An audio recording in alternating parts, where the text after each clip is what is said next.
Welcome to the deep dive. Today we are cracking open the fiscal Q2 2026 earnings call that dropped after the market closed on November 6th. And this one is a big deal. This is really our first clean look at the company now that they've fully pivoted to being a pure play tech solutions provider. Right.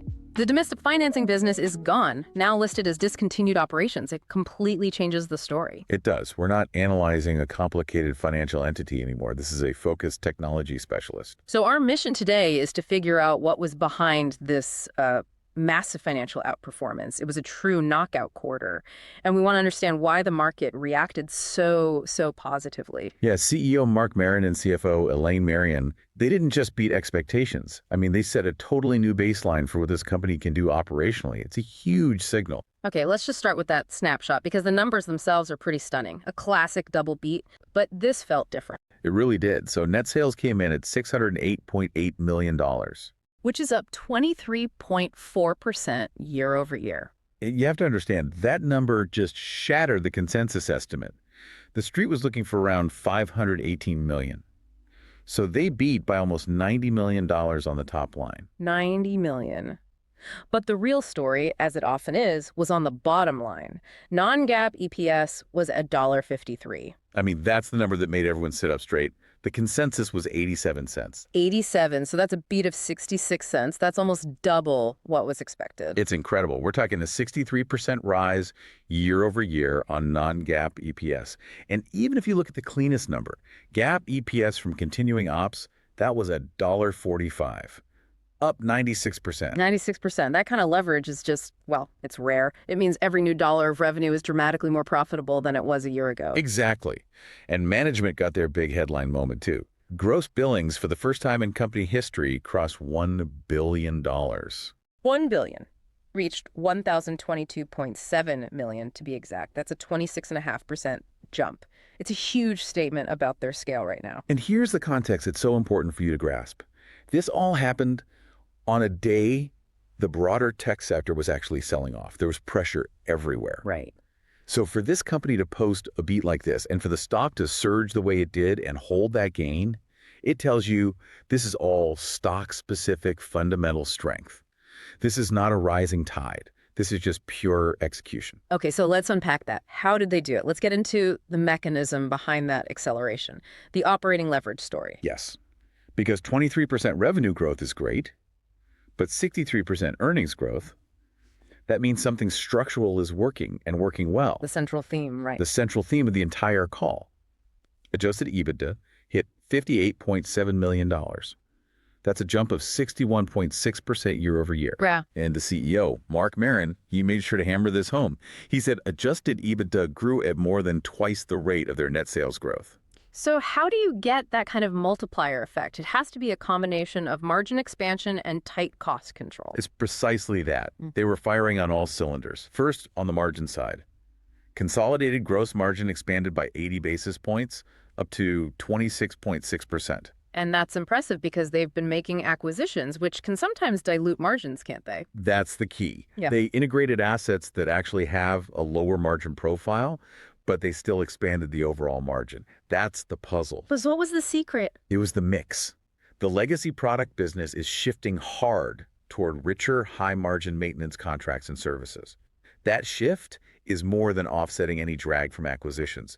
It's really disciplined selling. And then on the other side of the ledger, the overhead, the OPEX discipline was pretty incredible. It really was. Operating expenses were only up 12.9%. That's half the rate their gross profit grew. And this is the part that I found fascinating. They're achieving this while headcount is actually down. Right. Headcount in continuing operations was down 6% year over year. And this isn't about layoffs. This is about efficiency. They're using internal automation, even their own AI tools, for things like incident resolution, which frees up people and lets them align roles to the high-growth areas. It's the definition of using tech to create leverage. So let's talk about where that $1 billion in billings actually came from. What were the big growth engines? The superstar continues to be security, no question. Security products and services billings grew approximately 52%. 52%. It's a massive acceleration. Security now makes up 24% of their entire business on a trailing 12-month basis. The transformation is complete. They are a security player now. And that has to tie directly into the biggest theme in all of tech right now, which is AI. It's all connected. The Yeah. CEO made this point very clear. AI is not just a software sale. It forces customers to upgrade everything else. You mean the infrastructure? The entire stack. You need to invest in data classification, data cleanliness, new compute, more storage, and, crucially, the security to lock it all down.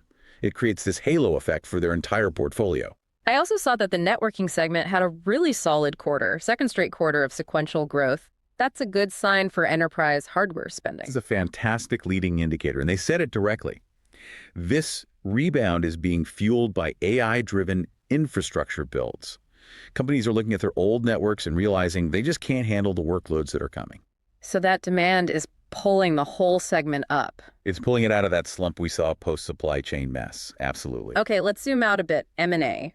This isn't just organic growth. They are being very strategic with their acquisitions. Extremely strategic. Yeah. They already had the Bailiwick acquisition under their belt, which was all about scaling their professional services, being able to handle bigger projects. And then in Q2, they added Realwave. Right, and the Realwave deal was a very specific, targeted AI play. Realwave is all about integrating data from video, IoT, and other sensors to generate real-time insights. So this acquisition lets them move up the value chain. They're not just selling the hardware anymore. They're providing the high-value data consulting on top of it. It's a smart move. So we know demand was broad, but did they call out any specific areas of weakness? Yeah, they did. Demand from enterprise and commercial accounts was very strong. The one soft spot they noted was the SLED vertical. State, local government, and education. Exactly. It's often just a function of budget cycles. Government bodies have fixed budgets and can't always move as quickly as a private company on a big IT project. It's not a huge part of their business, but it's worth noting. So with all this momentum, they obviously had to update their full-year guidance for fiscal 26. What was the signal there? The signal was pure confidence. They didn't just nudge it up, they made a significant raise. They are now guiding for net sales and gross profit to grow at a mid-teens % rate for the full year. Which is strong. But again, the profit guidance is where the real story is. That's where the story is exceptional. They are guiding for adjusted EBITDA to rise at, and I'm quoting, approximately 2 times the rate of net sales growth. Wow. So they are explicitly telling the market that the incredible operating leverage we saw this quarter is sustainable. It's not a one-off. It's the strongest possible endorsement of their new model and their discipline. They're promising it will continue. And what about the balance sheet? They have a lot more flexibility now without the financing arm. A ton of flexibility. They ended the quarter with $402 million in cash. That's a great war chest for more tuck-in acquisitions like Realwave. And they're returning cash to shareholders, too. Yep. They declared their second consecutive quarterly dividend of 25 cents a share, and they even bought back about 60,000 shares. So they're balancing reinvestment with shareholder returns. Okay, so it sounds like an almost perfect report, but there are always yellow flags, right?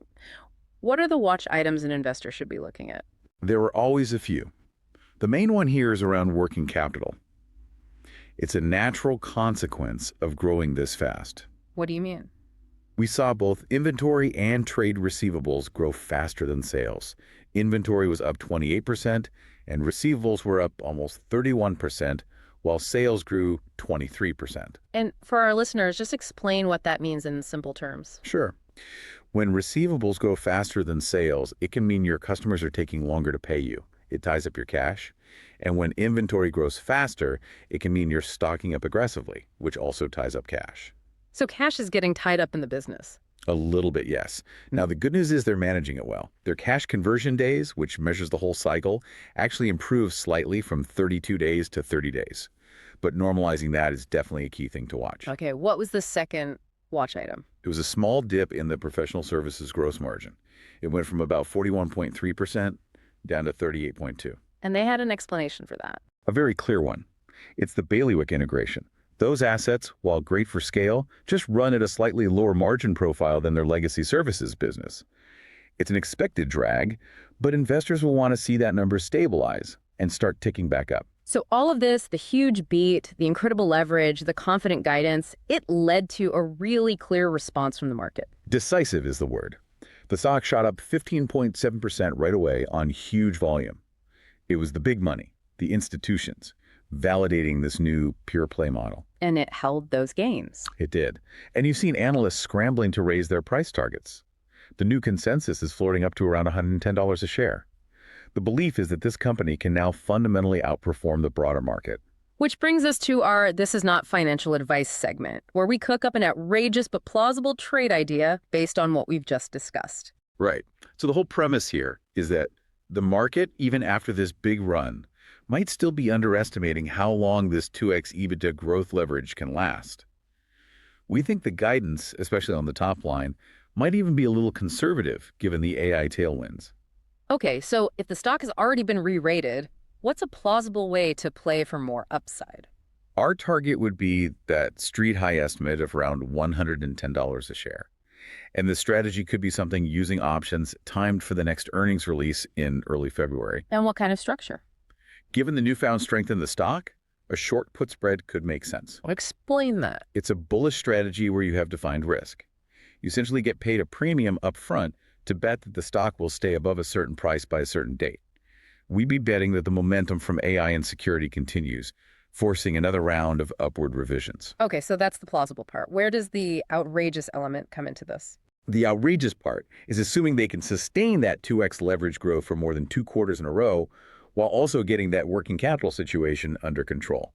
If they can manage the cash conversion and keep OPEX tight while revenue keeps surprising, the stock could absolutely rocket toward that 110 target. It's a bet on flawless execution. So to wrap this all up, 2 things really stand out from this incredible quarter. First, that $1 billion billings milestone, it just validates the demand. And second, the durable operating leverage. EBITDA growing twice as fast as revenue validates the new disciplined operational model. It was true quality beat. Okay, final provocative thought for you to chew on. The CEO, Marion, he cited a stat that 81% of IT leaders are worried their current infrastructure can't handle advanced AI. That's a huge number. It's a massive gap between ambition and reality. It points to a huge multi-year investment cycle. So the question is, if AI adoption keeps accelerating into the back half of the year, is that mid-teens top-line growth guidance actually way too conservative? How much runway is really left here? That is the multi-billion-dollar question, isn't it? A great thought to end on. Thanks for joining us for this deep dive. We'll catch you next time.